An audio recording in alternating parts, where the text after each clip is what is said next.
how to recover Xbox account without email. First, you want to simply open the Microsoft's official account page over here.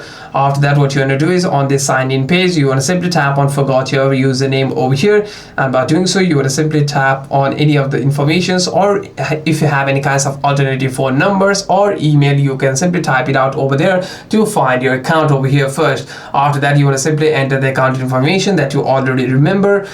By doing so, you'd be able to follow the identity verification steps as well, and once that has been done, you'd be able to provide informations or proof that the Xbox account did actually belong to you to the Microsoft application, and you'd be able to follow the prompt to recover your account over there as well. And if that doesn't work out, what you want to do is you can simply contact the support team over here. You can simply type it out, Microsoft support team over here.